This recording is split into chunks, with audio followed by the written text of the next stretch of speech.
بسم اللہ الرحمن الرحیم۔ ناظرین السلام علیکم، میں ہوں آپ کا میزبان سابق شاکر۔ وفاقی دارالحکومت اسلام آباد، راولپنڈی، پشاور اور لاہور سے کچھ اہم ترین معلومات اور خبریں، پاکستان کے سیاسی حالات و واقعات پر ایک نظر۔ پہلی خبر لاہور سے ہے۔ آج لاہور میں عمران خان صاحب کے 8 مقدمات میں ضمانت کے لیے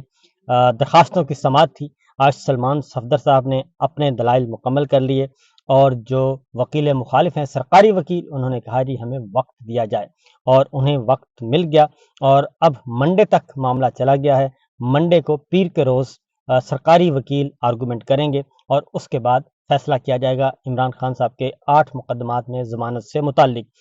یہ میں آپ کو بتا دوں کہ ایک طرف بات چیت چل رہی ہے، میں پورے وثوق سے کہہ رہا ہوں، پوری کوشش کی جا رہی ہے کہ عمران خان صاحب کو پیمپر کر کے، بہلا پھسلا کر، راضی کر کے عمران خان صاحب سے مذاکرات، معاملات طے کر لیے جائیں۔ دوسری جانب یہ سارے مقدمات،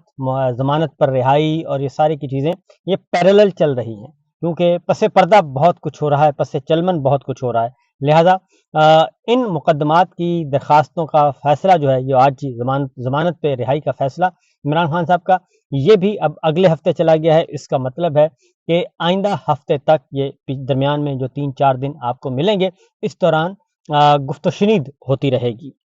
اور گفت و شنید کی طرف اگر ہم چلتے ہیں تو آج بھی اڈیالہ جیل میں عمران خان صاحب سے ملاقات نہیں ہونے دی۔ عمر ایوب صاحب گئے تھے، لیڈر آف اپوزیشن قومی اسمبلی، ملاقات نہیں ہوئی۔ Leader of opposition Punjab assembly, ملاقات نہیں ہوئی احمد خان بچر صاحب کی۔ صاحبزادہ حامد رضا صاحب کی ملاقات نہیں ہوئی، ان کی بہنوں کی ملاقات نہیں ہوئی، سینیٹر راجہ عباس صاحب کی ملاقات نہیں ہوئی، اور اس طریقے سے یہاں تک کہ علیمہ خان صاحبہ جو ہیں انسداد دہشت گردی کی عدالت سے، انہوں نے آج نئی اپلیکیشن منظور کروائی، اور عدالت کا حکم تھا کہ ان کو ملاقات کروائی جائے، لیکن ملاقات نہیں ہوئی۔ اور یہ ملاقات کیوں نہیں ہو رہی، اس کے بارے میں آپ کو بتا چکا ہوں کہ جو فیورٹس ہیں ان کی ملاقات ہو رہی ہے، اور صرف ان لوگوں کو اندر بھیجا جاتا ہے جن کو بادشاہ سلامت چاہتے ہیں۔ اور اس وقت جیل کا پورا نظم و نسق، اور عمران خان صاحب کا پورا پروجیکٹ، پاکستان تحریک انصاف کا پورا پروجیکٹ بادشاہ سلامت خود دیکھ رہے ہیں۔ اور کل عرفان صدیقی صاحب نے قومی نشریاتی رابطے پر، ٹیلی ویژن چینل پہ بیٹھ کے اپنے ہی لائک مائنڈڈ اینکر کے سامنے یہ بتا دیا کہ عمران خان صاحب سے بارے میں ہمارا کوئی تعلق نہیں، ان کو مکمل طور پر دیکھ رہے ہیں جناب بادشاہ سلامت، راولپنڈی کی سرکار۔ اس طریقے سے آج ملاقاتیں نہ کروانے کا مقصد بالکل بڑا واضح تھا کہ عمران خان صاحب تک جو باہر کی خبریں ہیں وہ نہ پہنچ سکیں، باہر کی جو ایکچوئل تصویر ہے وہ نہ پہنچ سکیں، اور باہر کیا ہو رہا ہے، کیونکہ اس وقت عمران خان صاحب بلینک ہیں۔ آلموسٹ مہینے سے زیادہ ہو گیا، 1.5 مہینہ ہو گیا، 1.5 مہینے سے عمران خان صاحب جیل میں بند ہیں، اور اسے آپ قید تنہائی ہی تصور کریں۔ اس دوران عید کی نماز بھی ان کو نہیں پڑھنے دی گئی۔ تو ایک تو بات یہ ہے، البتہ ایک ذریعے سے ان تک یہ خبریں پہنچیں، اور یہ خبریں پہنچی تھیں منگل کے روز، کیونکہ وہ پھر اگر وہ بتا دیا تو وہ سلسلہ بھی بند ہو جائے گا۔ بہرحال آج جو جیل انتظامیہ نے بھی آج بتایا کہ جناب اوپر سے حکم ہے ہمیں کہ ہم نے کوئی ملاقات نہیں کروانی، لہٰذا آج سارا دن انتظار کرتے رہے۔ صاحبزادہ حامد رضا صاحب بھی، عمر ایوب صاحب بھی، اور سب نے انتظار کیا، اور انتظار کرنے کے بعد وہ رواں دواں ہو گئے اپنی منزل کی طرف۔ ایک تو یہ خبر ہے۔ دوسرا جو آج ہوا، ایک اور بات ہوئی، اور وہ یہ تھی کہ آج بلکہ جیل کے دروازے کے قریب بھی نہیں پھٹکنے دیا گیا، آج تو باہر ہی روک لیا گیا، اور پولیس کی بھاری نفری موجود تھی، اور وہاں پہ چائے اور چنے انہوں نے کھا پی کے تو گزارا کیا، اور آگے نہیں گئے۔ اس کے بعد ایک اور آج انکشاف ہوا کہ منگل کے روز جس طریقے سے مین ہینڈلنگ بھی کی گئی، اراکین قومی اسمبلی جو اڈیالہ جیل پہنچنے میں کامیاب ہو گئے تھے، شفقت اوان صاحب اور دیگر، ان کو باقاعدہ طور پہ ان کے ساتھ بدتمیزی کی گئی، ہاتھا پائی کی گئی، اور ہاتھا پائی کے دوران ان کو گالم گلوچ بھی کیا گیا۔ یہ کیا گیا سرکار نے اور پنجاب پولیس نے کیا، یہ سب کچھ ہو رہا ہے۔ اور عمر ایوب صاحب نے واضح طور پر کہا ہے کہ جی جیل کو ایک کرنل صاحب ریگولیٹ کر رہے ہیں، اور یہ سارا کچھ وہاں پہ ہو رہا ہے، اور ہمیں آج آگے بھی نہیں جانے دیا گیا۔ سلمان صفدر صاحب بتا چکے ہیں کہ منڈے کو ہماری طرف سے دلائل مکمل ہیں، اور منڈے کے روز ہمیں توقع ہے کہ اگر یہ انڈیپینڈنٹلی فیصلہ کیا عدالت نے آزادانہ طور پر فیصلہ کیا تو عمران خان صاحب کی تمام مقدمات میں درخواستوں کی ضمانتیں منظور ہو جائیں گی۔ اس کے بعد چلتے ہیں جناب،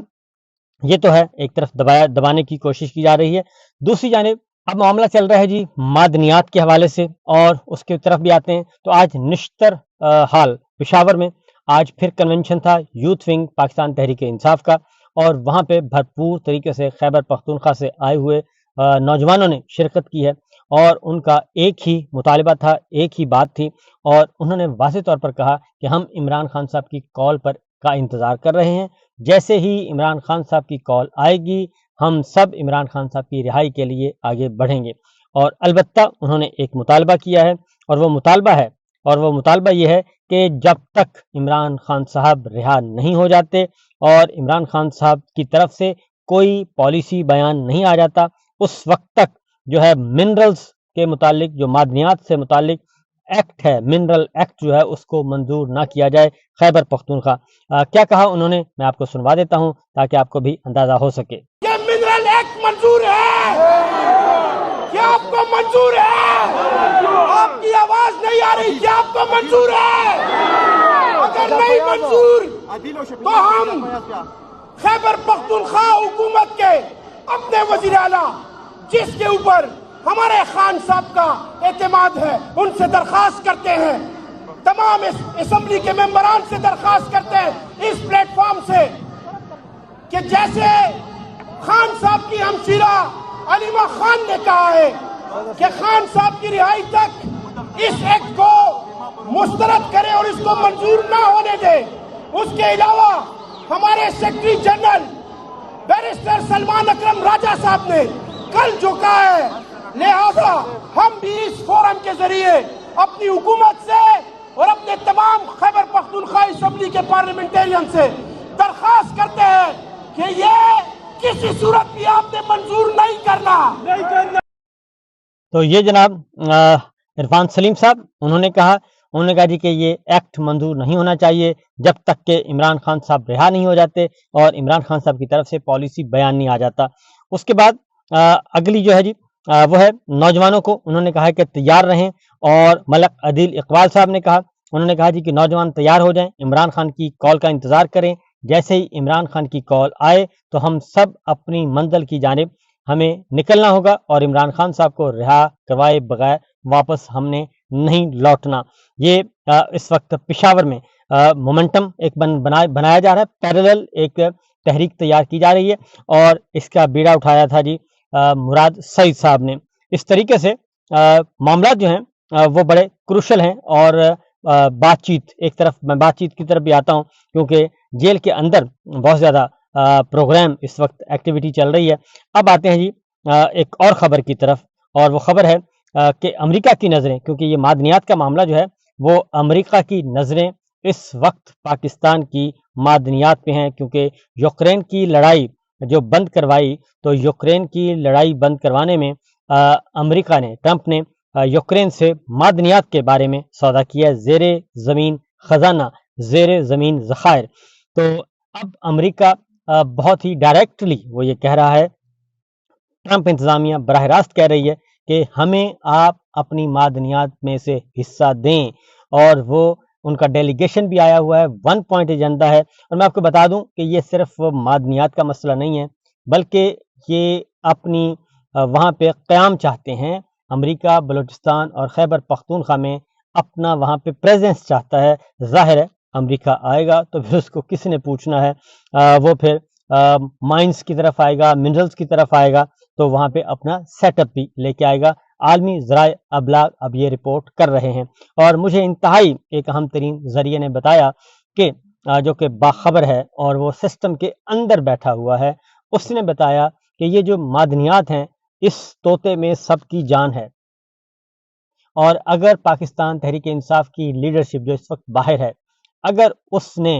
اپنی معدنیات خیبر پختونخوا کی بچا لیں، کیونکہ باقی 3 صوبے لیٹ چکے ہیں، اور اگر خیبر پختونخوا کی علی امین گنڈا پور حکومت نے اس وقت ہمت کا مظاہرہ نہ کیا اور عمران خان صاحب کی رہائی نہ کروائی، تو یوں سمجھیں کہ یہ خیبر پختونخوا سے معدنیات لے کر یہ حوالے کر دیں گے SIFC کے، اور SIFC یہی معدنیات عمران خان صاحب کو جیل میں مستقل بند کرنے کے لیے یہ حوالے کر دیں گے امریکہ کے۔ تو یہ بہت ہی انفارمیشن کی بنیاد میں بتا رہا ہوں، میرے بہت ہی اندر کا جو سسٹم کے اندر موجود شخص ہے اس نے یہ بتایا ہے کہ اگر عمران خان کی حکومت یعنی کہ علی امین گنڈا پور کی حکومت یہ چاہتی ہے کہ عمران خان صاحب کے معاملے میں وہ کوئی بہت بڑا اس وقت فیور لے سکتے ہیں، عمران خان کو رہا کروا سکتے ہیں، تو وہ صرف ایک ہی صورت میں ہے کہ یہ منرل ایکٹ کو ہولڈ کر لیا جائے، جیسا کہ علیمہ خان صاحبہ نے کہا۔ اگر انہوں نے کہا کہ یہ نہ کیا اور منرل ایکٹ جیسا کہ حکم آیا ہے راولپنڈی اسلام آباد سے علی امین گنڈا پور کو، اگر یہ انہوں نے منظور کروا لیا اور یہ اپنے ہاتھ پاؤں کاٹ کے تو دے دیے فیڈرل گورنمنٹ کے ہاتھ میں اور SIFC کے ہاتھ میں، تو پھر SIFC یعنی کہ بادشاہ سلامت انہی منرلز کو امریکہ کو دیں گے اور انہی منرلز کو امریکہ کے حوالے کر کے اسی کی بنیاد پہ وہ کہیں گے کہ جب آپ عمران خان صاحب کی رہائی کا اور عمران خان صاحب کے ساتھ ہم جو مرضی کریں، اس پہ ہمارے ساتھ آپ نے کوئی ڈیمانڈ نہیں کرنی، یہ ہم نے آپ کا کھاتا پورا کر دیا۔ تو یہ بہت ہی کروشل وقت ہے جناب۔ تو دیکھتے ہیں کہ پاکستان تحریک انصاف کی لیڈرشپ کیا کرتی ہے، کیونکہ اس وقت سلمان اکرم راجہ صاحب جو ہیں اور وہ تمام کے تمام رہنما جو کہ عمران خان صاحب کی صحیح طور پر آواز ہیں اور جن کے نیچے کوئی بیساکھیاں نہیں ہیں، جن کی بیساکھی صرف اور صرف وہ سمجھتے ہیں کہ عمران خان اور ان کا نظریہ ہے، وہ ساری کی ساری لیڈرشپ جو ہے ان کو عمران خان صاحب سے دور کر دیا گیا ہے۔ اور یہ سب کچھ اس لیے کیا جا رہا ہے، اور عمران خان صاحب کو جو بتایا جا رہا ہے وہ خواہ ABCD جس کے ذریعے بھی اندر پیغام پہنچایا جا رہا ہے، وہ ان کو کہا جا رہا ہے کہ دیکھیں اگر ہم نے اس وقت SIFC یعنی کہ بادشاہ سلامت کی بات مان لی اور ہم نے یہ منرل ایکٹ منظور کر لیا تو جناب ہم بہت بڑی فیور لے لیں گے، ہم آپ کو اقتدار میں لے آئیں گے، ہم آپ کو یہ کر دیں گے۔ ایسا کچھ نہیں ہونے والا۔ اور آج ایک اور خبر جو کہ بہت ہی حوصلہ افزا خبر ہے وہ ہے جناب سپریم کورٹ آف پاکستان سے۔ سپریم کورٹ آف پاکستان میں فوجی عدالتوں میں سیولینز کے ٹرائل کا معاملہ چل رہا ہے اور کنٹونمنٹ کے اندر شاپنگ مالز اگر بن جاتے ہیں، جسٹس نعیم افغان صاحب نے بہت ہی آج امپورٹنٹ بات کی، اور حالانکہ وہ ہیں بہت ہی پرو اسٹیبلشمنٹ ہیں اور انتہائی پرو اسٹیبلشمنٹ ہیں، جو ادھر سے پرچی آتی ہے وہ کر دیتے ہیں، لیکن آج جو آئینی بینچ جو کہ غیر آئینی ترمیم کے نتیجے میں معرض وجود میں آیا ہے، وہاں پہ یہ معاملہ تھا۔ مجھے کوئی خیر کی توقع نہیں ہے ویسے،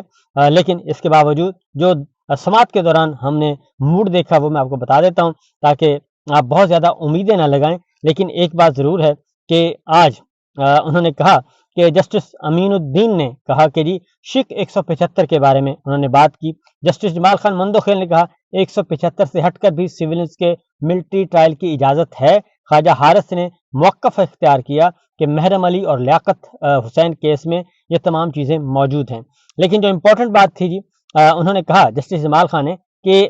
پہلے دن ہم یہ کہہ رہے ہیں کہ جو کمی FB علی میں تھی وہ آج بھی ہے، اور جسٹس محمد علی مظہر صاحب نے ایک پوائنٹ آؤٹ کیا جی، انہوں نے کہا ڈیفنس آف پاکستان اور ڈیفنس سروسز آف پاکستان دو علیحدہ چیزیں ہیں، اور سول ڈیفنس کا ملک سے کوئی تعلق نہیں، اس میں جرم اسی نوعیت کا ہونا چاہیے جو آرم فورس سروسز پر اثر کرے۔ سروس میں تو سارے ممبر آف آرم فورسز آتے ہیں۔ جسٹس نعیم نے کہا کہ ممنوعہ جگہ پر داخل ہونا بھی کیا خلاف ورزی میں آتا ہے؟ کنٹونمنٹ کے اندر شاپنگ مالز بن گئے ہیں،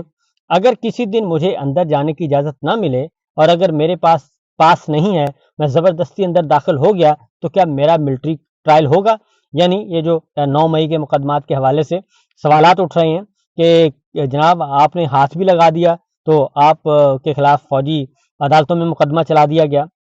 تو وہ کہتے ہیں آج کل تو کنٹونمنٹ میں فوڈ کورٹ بنا دیے گئے ہیں اور لاہور، کوئٹہ، گجرانوالہ، کینٹ کے علاقے میں، اور ایسے میں تو سویلین جو ہیں وہ بدستور وہ خطرے میں ہی رہیں گے۔ اور 1967 کی ترمیم کے بعد بھی انہوں نے کہا کہ کوئی کیس نہیں آیا، یہ پہلا کیس ہے جو ہم سن رہے ہیں کہ جناب کسی نے ہاتھ لگا دیا، کوئی کور کمانڈر ہاؤس کے سامنے سے گزر گیا تو آپ نے اس کو اٹھایا اور ملٹری کورٹ لے گئے اور سزائیں بھی سنوا دیں، تو یہ کیسے ہو سکتا ہے؟ اور خواجہ حارث کے آرگومنٹ سے تو جسٹس محمد علی مظہر نے کہا کہ ممنوعہ جگہوں میں کون کون سی جگہ آتی ہیں، اس کی ذرا تعریف بھی پڑھ دیں۔ جسٹس جمال خان مندوخیل نے کہا کہ اگر ممنوعہ جگہوں پر جانے سے ملٹری ٹرائل شروع ہو جائے تو کسی کا بھی ملٹری ٹرائل کرنا بہت آسان ہوگا،